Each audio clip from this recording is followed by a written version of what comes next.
This meeting is being recorded. Welcome, everyone. This is the final talk in the Alice Austen House's Humanities New York Speaker Series. My name is Victoria Munro, and I am the Executive Director of the Alice Austen House. The Alice Austen House is an artist's home and studio named after its most famous resident, Alice Austen, who was a photographer born in 1866 and lived until 1952. Our home includes 3 galleries, which we host contemporary exhibitions and also historical exhibitions of photographers. So we're really a photographic museum, and we're located on the North Shore of Staten Island in New York City. We're so excited that in the fall of this year, we will be inviting one of our speakers tonight to curate an exhibition of the work of Lora Webb Nichols. Tonight, I'm joined by Nicole Jean Hill, who is a co-curator of the Lora Webb Nichols archive, and also Nancy Anderson, who is a storyteller and works tirelessly with the archive and is, just so immersed in the life of Lora Webb Nichols.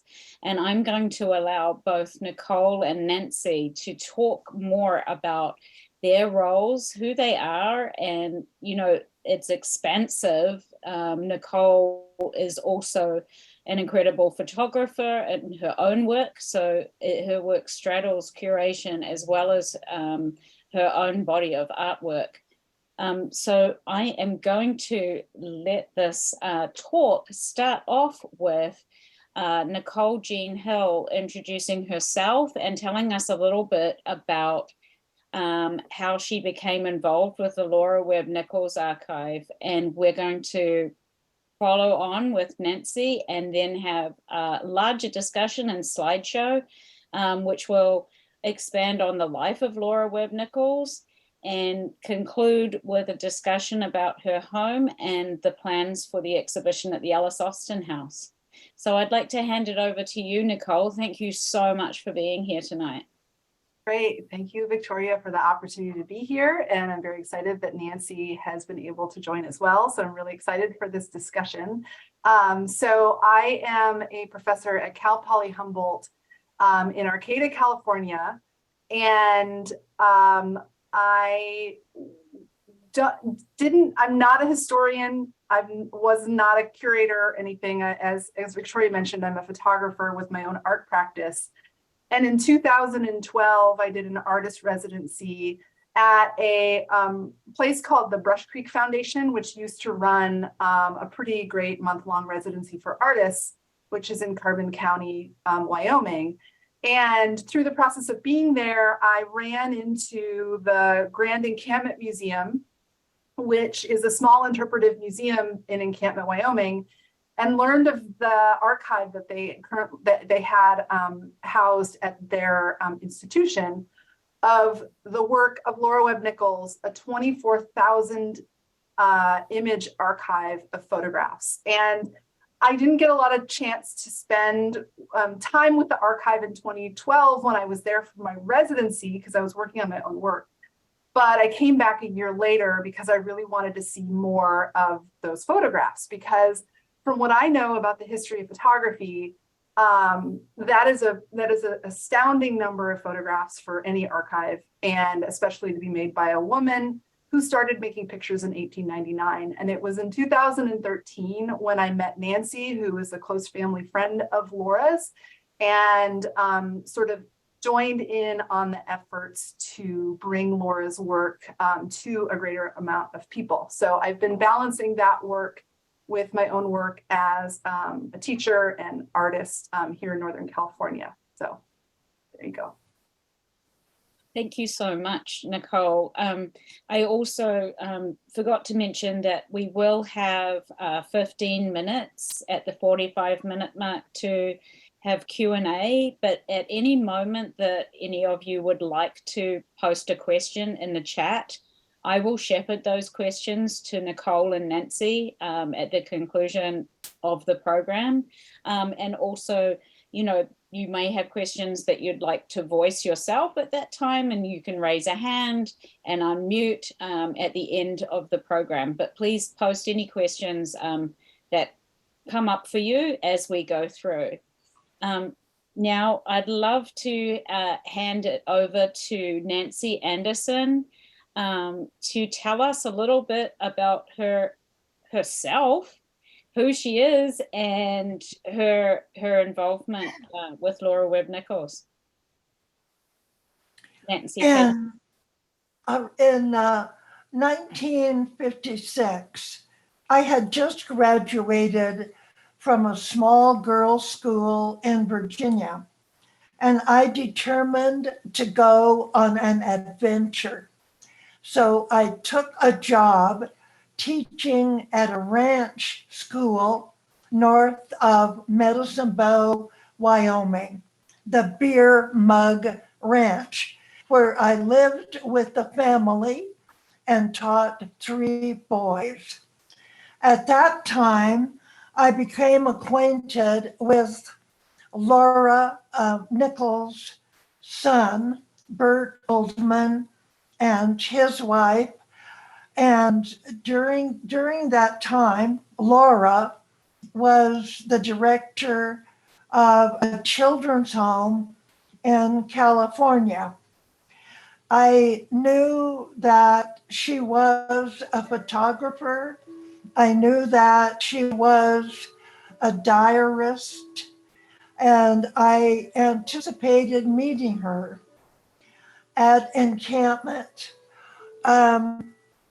She was a thoroughly astounding woman. I was so privileged to share her life. In the meanwhile, I have had various adventures. I did get a degree in American Studies and a master's degree in English. And I did travel extensively, I would say. But encampment was always an enchanted place for me.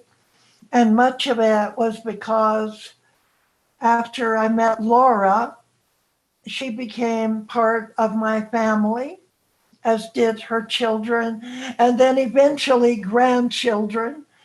And it was just such a privilege.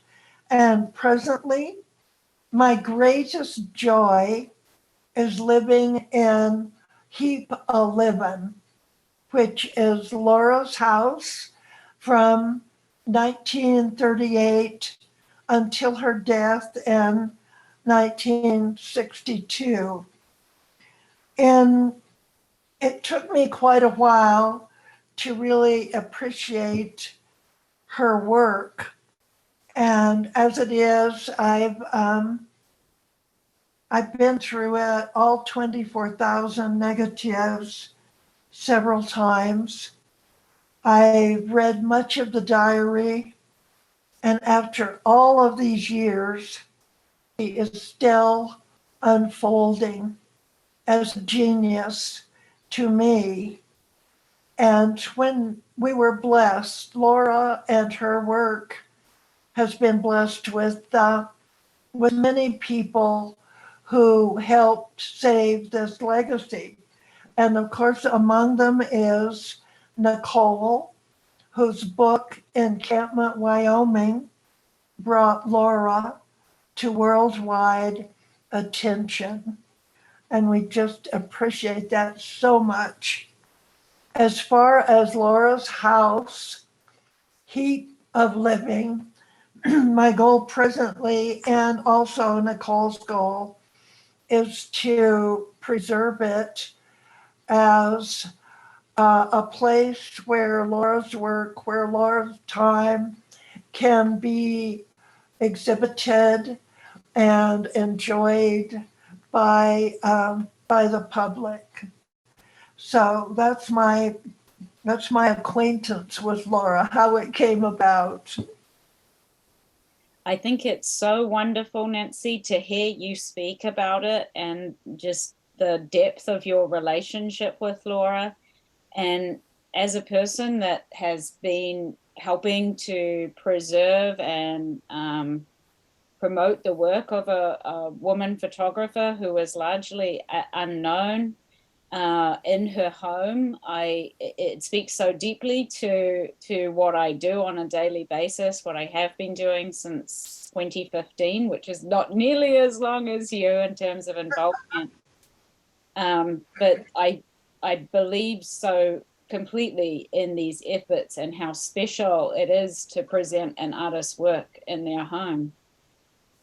So now we have a real treat because Nicole has put together for us a slideshow to accompany a broader understanding of Lora's life and timeline. And so I'm going to ask Nicole to share her screen and take it away.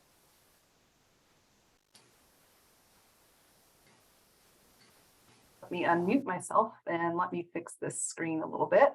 Okay, so Nancy kind of alluded to this in her introduction, but in addition to the 24,000 images that were Lora either made or collected in her lifetime, there was also 65 years of diaries, which is a really amazing amount of text as well. And I kind of came on board to this project sort of later in the whole archiving of Lora's work.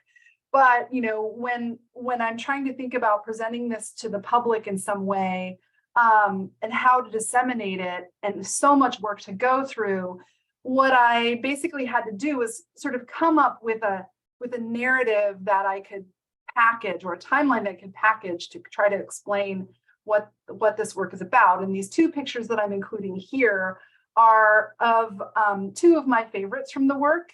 And especially the one on the left was one of the earliest ones that I saw of the woman brushing her long hair. And the archive kind of revealed itself to me slowly. I wasn't able to look at it all at once when I first encountered it. There was a lot of sort of technical things, hurdles to kind of get through. And so I kind of looked at it piece by piece over time, which was really exciting.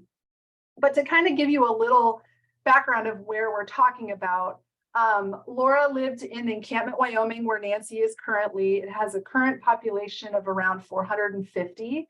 And it's about 3.5-hour drive away from Denver, due north of Steamboat Springs. And it did have a sort of a boom in population in the early 20th century with the copper mining that was taking place there.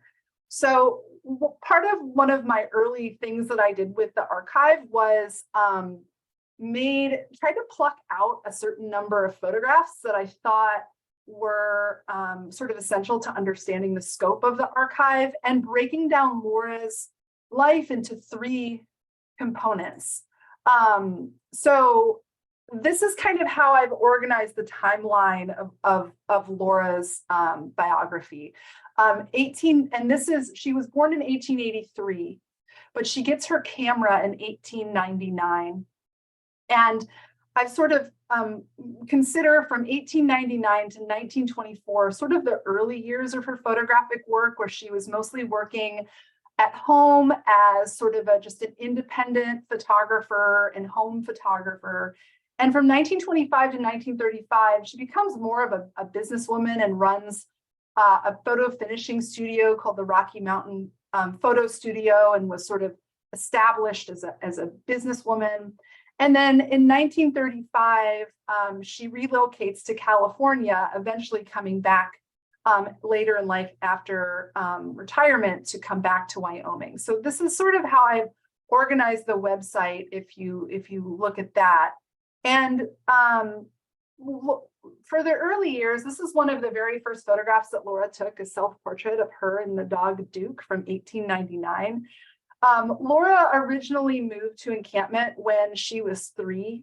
Her father had been a penitentiary worker, but wanted in Colorado, but wanted to try his hand at ranching. And part of the Homestead Act of 1862 allowed people to claim 160 acres of surveyed government land that they could live on and improve. And if they were willing to improve their plot of land, they could take ownership of that land. So her family moved to Homestead up in Wyoming. And she received her camera at the age of 16. It wasn't from her a miner in the area, a copper miner, who was trying to court her, Bert Oldman. And the earliest photographs are of family, friends, and pets. And from 1899 onward, as soon as she got her first camera, both her and her mother were very prolific photographers in and around the homestead. So this is the family at the homestead. This is a photograph of the Nichols family. The homestead is still there, Willow Glen. The house has been modified and expanded upon since this time period, but largely the landscape around it is largely unchanged, which is really amazing. Lora, in their early years, was very quickly hired to do a lot of photographs for local families and the mining industry. She also connected with a New York-based photographer named George Irving and corresponded with him about chemistry and photo papers and sort of the technical side of photography. One of the exciting parts of Lora's history is that prior to the closing of the copper mine, she was hired by the local industries to make images of the mining operations, which would have given her a lot of really interesting access to the broader community. And not all of these, I don't think there's as many photographs in the archive that she actually took for the mining companies. I think many of those negatives probably went off to those different companies and not stayed in the archive, but we do have some little hints of that in what was saved. She ended up marrying Bert Oldman, the guy who gave her the camera, seemingly to not the most enthusiastic of approval from her parents, just because he was so much older. But they married in 1900. They had 2 children, Bert Jr. and Sylvia. And in the diaries, Bert kind of comes across as a bit controlling and jealous. The diaries also suggest that there were points in time during their marriage where she was making more money as a photographer than he was as a miner. So it was a little source of tension in their marriage. They ended up divorcing in 1910, which of course would have been fairly uncommon in that time frame, especially in that region, to be divorced. But in this time period, she talks a lot throughout the marriage, and then also right after that marriage in the diaries, about how important the darkroom was to her, especially leading up to the divorce. There was a quote from 1912 where she said, "This business of being a working girl and having no spare time is still a matter of wonderment to me." So she was balancing raising these children, having a complicated marriage, and also just diving into photography. I love these kind of pictures in the archive because they really show, like the one on the left shows her son Bert holding up a white card as a backdrop for that portrait of her daughter Sylvia. We can see the way she's making a little makeshift studio setup for the sweet peas in the vase in the one on the right. But there are also just these, really surprisingly intimate photographs of home from this period up until 1924. I think that, a lot of what I show when I talk about Lora's work is really my own bias as a curator, because I think other people could look at this archive and pull out pictures that are more geared on the mining industry or architecture. But what I'm really was looking at is the way that the sort of family ties and friends and community kind of intersected with Lora's work. This is one of the images from her second husband. Her second husband, Guy Nichols, was in some of the earlier photographs because he happened to be her cousin. But this was Guy recovering from the flu pandemic of 1919. They married in 1914. And this picture, of course, I was aware of this picture before our recent pandemic, but I thought that it's really taken on more significance since 2020. And just thinking about the fact that, nobody usually takes photographs of people sick in bed. It just doesn't happen. Or if it does, it's usually in a very sort of institutional setting. So it just kind of shows a little eye into the really intimate photographs that she was making on top of the work that she was making to try to bring in some money for her family. She ends up marrying Guy in 1914. They have 4 more children together. So she had a total of 6 children. According to some of the reading between the lines in the diary, he was a bit of a dud of a husband who seemed to kind of run around from one get-rich-quick scheme to the next. And it sort of seems to me like she sort of put up with it until around 1924, 1925, when I think she decided to kind of take control a bit more of the family finances. And that was when she established the Rocky Mountain Photo Studio in 1925. So she ends up running the local newspaper. She ends up running the local soda fountain, and then also this photo finishing business. During this time, the photo finishing business was actually developing other people's pictures, but she is still making photographs herself of the people in her community. And the gentleman on the right here, Ted Higbee, he was also one of her employees. So she would employ people to make photographs in the community for different businesses and events, and they worked under the Rocky Mountain Photo Studio umbrella. This segment of photographs from 1933 from this era, these were ones that Nancy pointed out to me as being dubbed the Sugar Bowl portraits, because these were all made in and around the soda fountain, the Sugar Bowl in encampment, of the Civilian Conservation Corps workers that were passing through encampment on their way to various public work projects in 1933. And so there are these sort of really stunning photographs of people that were complete strangers to her, but she's still able to kind of photograph them with that sense of closeness and intimacy that I think is really surprising. She did work throughout that 1925 to 1935 era in other places at dude ranches as a cook. She photographed the other workers and people associated with those establishments, the Medicine Bow Lodge, the various dude ranches. And I think that's also a really unique aspect of this archive, which is the workers behind the scenes at these various places in Wyoming in the early 20th century. And so she was making, during the Rocky Mountain Photo Studio era, making a lot of photographs, developing a lot of photographs for other people, and really capturing this sort of multiple generations of the encampment community. In 1935, with no confirmed reason, she leaves at the age of 52 in 1935, shortly after her mother Sylvia passes away. She moves to Stockton, California. And it's a bit of a mystery of why Stockton, of all places. But the one little hint is in the archive. One of the first photographs from Stockton is of this gentleman, Lawrence Steele, on the left, and he had some roots back in encampment. So could have been sort of a family connection, but she basically sort of reestablishes her life out in California, leaving behind Heap-a Living, the house where she stayed married to Guy. Many of the children stayed there, but she went to California to kind of like reinvent herself. And as Nancy mentioned, she ended up working in this children's home in Stockton, which is still there today, the Stockton Children's Home, and eventually becoming the supervisor. But over that, from 1935 onward, she would make her way back and forth to Wyoming, photographing her friends, her family, and also photographing her friends and family that would come and visit her. So this is from her house in Stockton.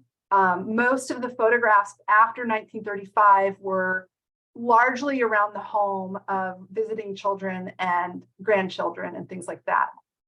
And then the last thing I kind of want to say about the archive that's really amazing is about, I'd say about 30% of the archive is not photographs that Lora actually made herself, but photographs that she collected by other people. And this was because of her role as a photo finisher. She was able to like make pictures for people and then say, hey, I'll buy the negative off you if you let me keep the negative. And so she would buy negatives, and they would be oftentimes like, I mean, it's her curation of other people's lives and things she found fascinating. There was this camp trip by these girls. There's a whole slew of pictures from these girls camping that are just really fascinating.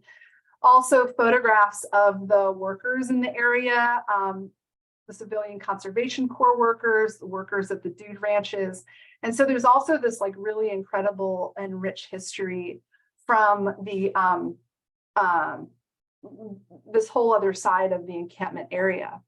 What I basically did then was in 2021, put out a book from FW Books that was kind of in Amsterdam, which is kind of like a greatest hits of Lora's images. It's not in chronological order, and it's a mix of work that she made and work that other people made.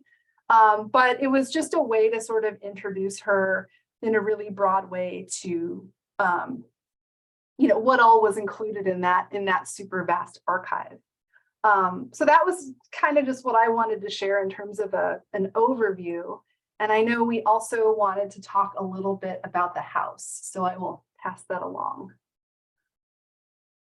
Yes, so I think that, you know, this entire archive is incredibly fascinating. Those images are so compelling, and I absolutely can't wait to also see more of the photographs that she collected. Like you say, it's like a view into her own world of curation. So it's so significant in so many ways. And it was around about 2 years ago that Nicole emailed me and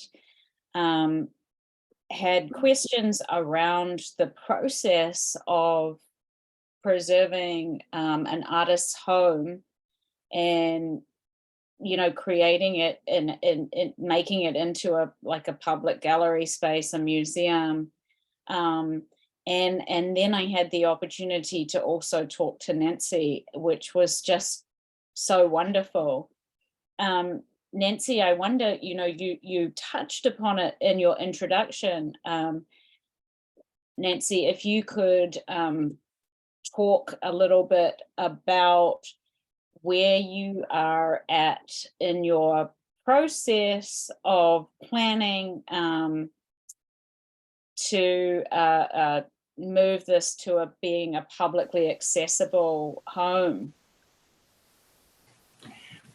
Well, it's rather, you know, it's rather two-pronged. There is just dealing with the physical house itself. And I'm very fortunate there. We are very fortunate because, as you can see, it is quite original. Luckily, it's had no major changes, well, since the early years. This is during the construction time.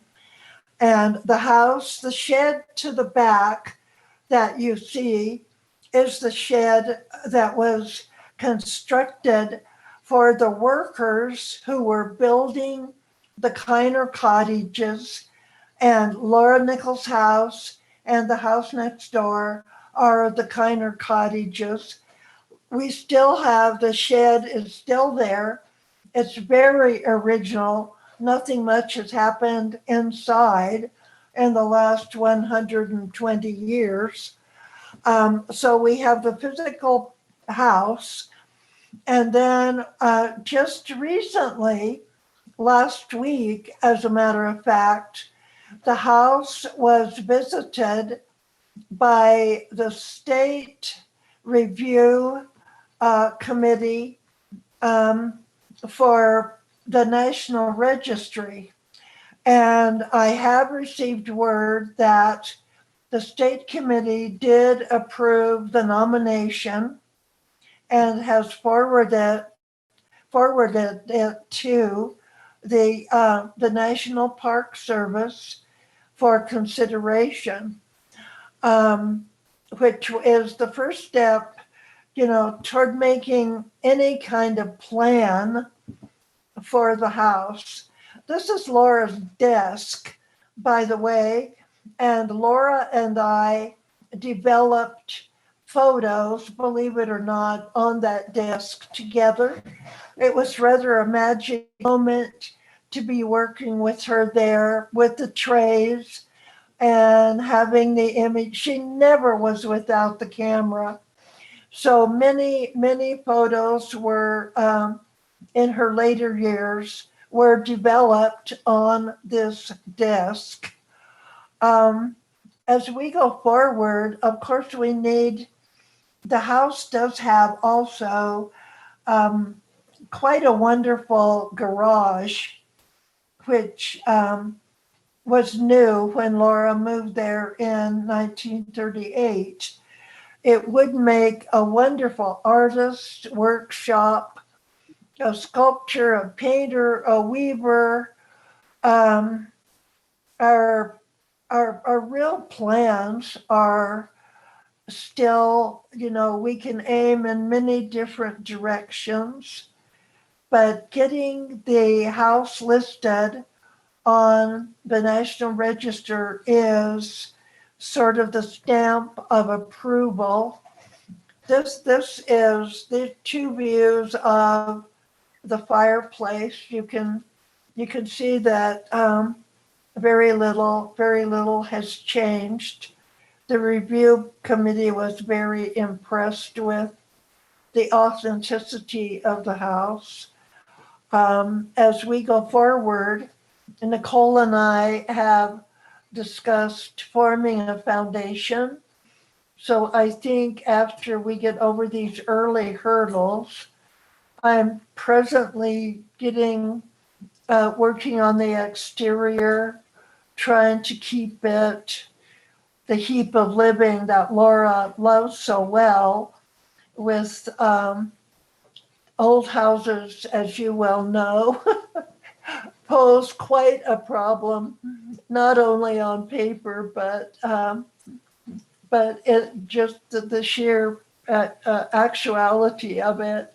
As you can see, it is not grandiose, and yet for its time, it was one of the boomtown mansions of Encampment. And in the bones, here we see the construction. What is so very fortunate is that the builders of the house, the Kiners, loved documenting. So the house is documented beyond any in Encampment or probably in Wyoming. From beginning and then through Laura's years, the archives, the photographic archive, is a great gift toward going toward whatever goal we have. But as I say, we're in the first stages of thinking about a foundation and definite goals for the house, making it a public place. I am so thrilled at how far you've come, Nancy. It's so amazing, and congratulations on those moves towards being, working with the National Park Service. I respect their work that they do with landmarks so much. And just the gift that you have here with this incredible documentation of the structure itself is, so valuable. I wanted to ask you a question, Nancy, and that is how I know that you've said you worked with Lora Webb Nichols and you were, it was such a valuable experience. How did you come to reside at Hippo Living? Well, when I knew Laura, when Laura passed away, I was actually living in the house, and I was teaching at encampment, and I thought that I was going to be an old maid school teacher, and I would live in heap of living forever, and tried to illustrate Laura's legacy. So I bought the house from Laura's son. This was like in 1965, sometime there. And of course, I got married the next year and moved north. But somehow, I always kept the house. And although there were I had a long-term renter who loved it, who actually refurbished the fireplace. I've had other renters, and when my husband passed away in 2018, I determined that I would come home to heap a living. So in the last 5 years, it's been my home, and um, I'm just very comfortable here, and the best place to be during, what we're presently doing and projecting keeping Laura's legacy is sitting right in front of her fireplace and thinking. So it's very dear to me. And since Nicole, I've been renewing my acquaintance, which is very long, with the diaries and with Laura's collection of images also, as well as greeting guests who are Laura's researchers. That's been very, very satisfying, and just the interest in Laura's work and sharing it with people in her living room, in her bedroom, at her desk. It's just an amazing experience. Nancy, that's just amazing and incredibly touching, and just adds so much more to the story of this home. When you say you greet visitors and researchers, where do you greet them? Is it at the home, or is the archives elsewhere where you do that work? Well, thanks to Nicole, actually, if you look up at the upstairs bedroom, I had a researcher from Warsaw who has spent 3 weeks with me in the house. And together we look at Laura's photographs, which Nicole put on an external hard drive for me. So we share Laura at home. And then this researcher, and she isn't the only one, was enabled to go over to the Grand Encampment Museum and actually look at Laura's diaries. I do look at the museum as my partner because they have not only archival items, but museum items, actual objects, some of which I have taken over from the house. The house, I have many of Laura's, everything from pieces of furniture to just minutia, and what's not in my house is at the museum. And I think it just makes an incredible experience when you can so delve into the life of this person of interest. I completely agree. And I think that these sort of notions of home and the work that you're doing, they resonate so deeply with me. And Alice Austen's family had a name for the house, and that was Clear Comfort. And in speaking with Nicole more about which ways she might approach an exhibition for the Alice Austen House, both of us were, so struck by these ideas of home and these. Laura not only gave this home a name, but other homes a name. Exactly, and she had cozy cottage, she had tucked away, but I'm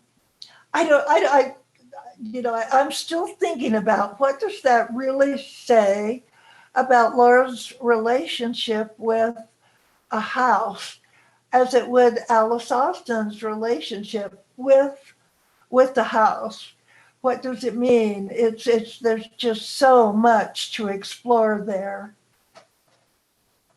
It's absolutely wonderful. And at this point in the conversation, I'd like to take it back to Nicole to talk a little bit about some of the planning around bringing some of Laura's work for an exhibition in the fall at the Alice Austen House. Yeah, so I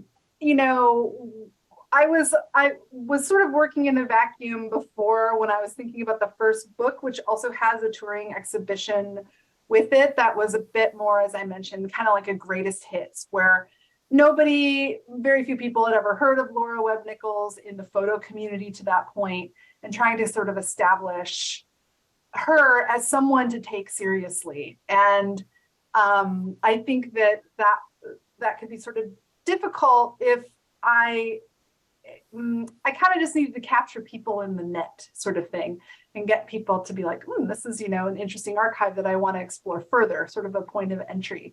And to kind of give an example of this photograph is in the first book.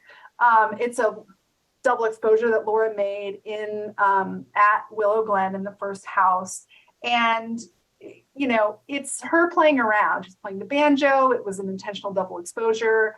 She made this when she was 16 years old. And at first I wasn't going to put it in the book because I was worried, first book, then first show, because I was sort of worried that people wouldn't take her seriously if they saw the kind of playful nature and anything that felt too much like a snapshot. I was very much concerned about that in some way. And the book designer, Hans Grayman in Amsterdam, was like, no, he saw that one on the website. He was like, let's include that in the book. And ever since then, I've been kind of pondering that and thinking about including the photographs, just kind of in a large way, just thinking about how I edited the first book, but an exhibition about something it had to reach a certain kind of formal perfection to me to be included. And now I feel like I can free myself of that benchmark, and it can include photographs that show more of her personality and more of the looseness of just being a photographer over the course of so many years. And then in talking with you, Victoria, thinking about the home, and talking with Nancy about all of these nicknames, like Nancy mentioned, tucked away, cozy cottage, heap of living. And, going through the archive again, and I've gone through it now, I think 5 times, looking through all the pictures, you really see this sort of cycle of life happening in these different like shells of a home that she sort of builds meaning through the sort of closeness of family and those relationships in that space. And in pictures like this, we get these little tidbits of it. We see the piano, we see the fabric that she's putting up behind her sister, and just like the dining room chair, and all of the ways that she's trying to transform the home or not, and sort of just reveal it. Those are things that I want to sort of include. And it's sort of a being able to free myself up in the way that I think about her photography, to be a little bit more loose. And then I'll kind of give you an example here. So here are 2 photographs of her brother-in-law, Charlie, in the book. It's one of the only pairings that I did, which has like the same person side by side over the course of time. But, you know, it would be kind of interesting to explore the way also that photographs were actually used as objects in the home, and displayed and utilized, and bringing a little bit more of like Lora into it. And feel like you could, like, I've had the opportunity, as has Nancy, to like see her handwriting, look at the entire archive and see where there's mistakes and there's, you know, moments of like these perfect photographs and the journeys along the way. So there's a lot of things that I think could be explored. This is a little tiny photo album that she made that's, you know, I don't know, like an inch and a half by 3 inches with these little photographs, and having an opportunity to sort of see these kinds of pictures. And then again, pictures of the home and the way that her children grew over the course of time. But you see things like the furniture sort of moving from place to place, her books, her musical instruments, these things kind of following people through time into these different homes, I think is a way to really bring a more in-depth sense of Lora into a show and into a book. I think that that's so important. And, you know, always at the Alice Austen House, what we try to do with our exhibitions is, you know, obviously these were two women that were working within similar time periods. Austen slightly earlier, but then, you know, photographing into the 20th century. But, you know, one of Alice's greatest muses was her home. And the idea of the home as serving as backdrop for so many images, I think is really interesting. And these two women who worked outside of, well, certainly Nichols did both, but worked outside of a traditional studio setting for so many photographs, I think is really fascinating. They came from totally different economic stratas, very different environments. Austen was privileged and, you know, lived in this Victorian cottage. But bringing that sort of together on the walls, that these photographs will be displayed within Alice Austen's living room and in her, what was her bedroom, is going to, there's a feeling of intimacy with that. And I think that, you know, I applaud you, Nicole, that this is such a interesting and wonderful direction to go in. And I think that curating is very much a part of the artist's practice. I'm an artist myself, and I view my curatorial work as an extension of that work, thinking really deeply about subjects and images.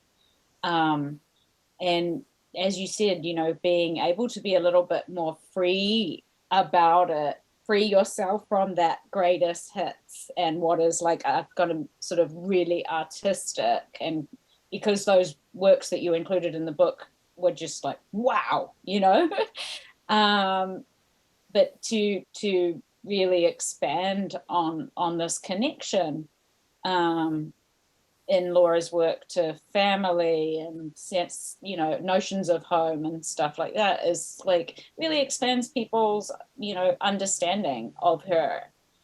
I certainly know like some of Alice Austen's most iconic or greatest hits works, you know, they can stand alone and they're incredible, and you could think that perhaps they were even taken yesterday, you know, but it's important to look at the broader context and all of the themes in the work. So I'm just can't wait to see what images you select. And I think also for Nancy, you know, it's going to be really interesting to work more with you, hear more about some of these, you know, photographs that Nicole chooses, because I think you'll have some really exciting input for, you know, the creation of what is text tags and all of those things that we do in the museum. It is 7:22, and as I promised, there is a Q&A. Do you have any more slides, Nicole? I know I can end there. I can stop sharing if that's good. I mean, if there's more slides of albums, I want to see them really quickly. I mean, Alice Austen made also really some beautiful little albums for gifts for people and scrapbooks and things like that. So I love seeing this kind of imagery. And those are the only ones of the albums I have on my slide deck here, but I do have a picture of the diaries. So this is amazing. the everything from the very early sort of handmade booklets that she made from like butcher paper all the way to when she was typing her diaries as well. Mhm. Well, it's just such an incredible resource. You know, what we lack in our archives is often Alice's voice. We have the negative sleeves and her incredibly detailed notes on the lighting and the camera and the subjects, but we piece together a lot of Alice's voices from other voices. So to have these diaries is just such an incredible gift. If there's if anyone wants to read the diaries, Nancy put together this really great book, which I read before I even saw the photographs, and you can find it on Amazon and stuff. But the Lora Webb Nichols Homesteader's Daughter, Miner's Bride has a really good edit of the diaries as well, which is great. That's what I was going to say next. So it's so nice that you included a slide, because I have this book on my desk at work, and it's really, really fantastic. And I just wanted to say to our audience today, the reason you can't see Nancy on camera is because if we turn on Nancy's camera, there's a delay with her speech. And so we decided it was more important to hear her and have this lovely photograph of Nancy from 1959. If you would like to stop screen sharing so that we can see everyone, can I ask, is there any questions that anyone has that they could either type in the chat or raise a hand, and I'll try to look across my top bar. Yes, Carly, if you want to unmute. Hey guys, great talk, super interesting. I have a million questions. But Nancy, I work with Nicole, so I've heard a bunch of Nicole's stories. Nancy, I didn't know that you actually met her and spent time with her. What was she like? Oh, she was the most gentle, kind, loving, empathetic person you could imagine. She had a multitude of friends. Nicole and I have had a recent correspondence with one of the children that was in the children's home during her time there. And it reveals a total new side of Laura. I mean, his name is Victor French, and his story is quite traumatic, but her time there allowed her to flourish as a very empathetic, sympathetic person. She loved, what did she love? She loved the outdoors. She loved flowers. She loved cats and dogs, thinking about it. She always had animals in the house. She loved music. I recognized that banjo in one of Nicole's pictures. It's at the museum. I have the piano in that one picture with Sylvia. Objects were not important to Laura except for their human connections. And she accumulated quite a few things, but it was always Uncle Ez's bed or Dr. Burke's books that he gave me. With Laura, And I think Nicole demonstrates this in her book. It's always the human connection that was most important with her work.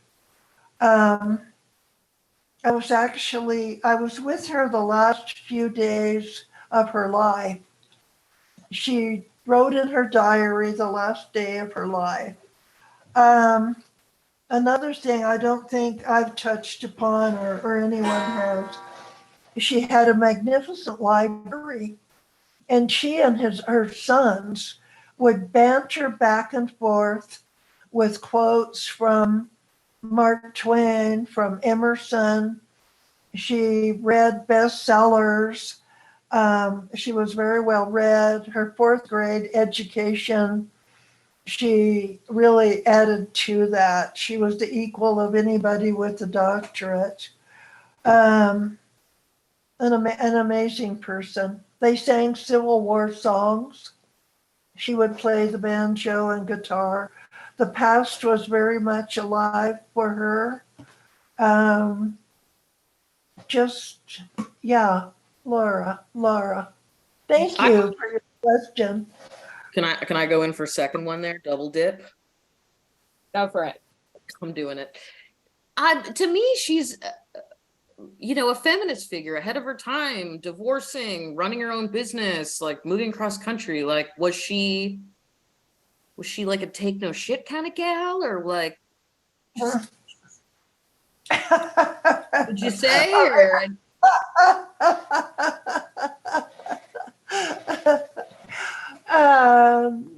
she had well, guts to be doing all that. by her actions, I would say yes, she was a feminist. She, early in the diaries, she says, I've been in love 100 times since I was a baby. She was always in love. She was very, she was rather tempestuous, I think. I know once she had several men that she admired very greatly. And then suddenly in the diary, oh, I've been such a fool. He is not interested in me. He is interested in somebody else, I think she was, I can't think of exactly the word. But yet she fulfilled all the women's roles. She belonged to the lodge. She went to the church. She was faithful in her womanly roles, except when she got tired of a man, she said, okay, Buster, here you go, and I'm going away. But always in a gentle, rather kind way. So, yeah. She sounds like she embodies, like was an incredibly passionate person that led her life, really. I mean, and according to her own rules, a bit like the way we talk about Austen, she broke boundaries in ways. I'm sorry, we have home pets.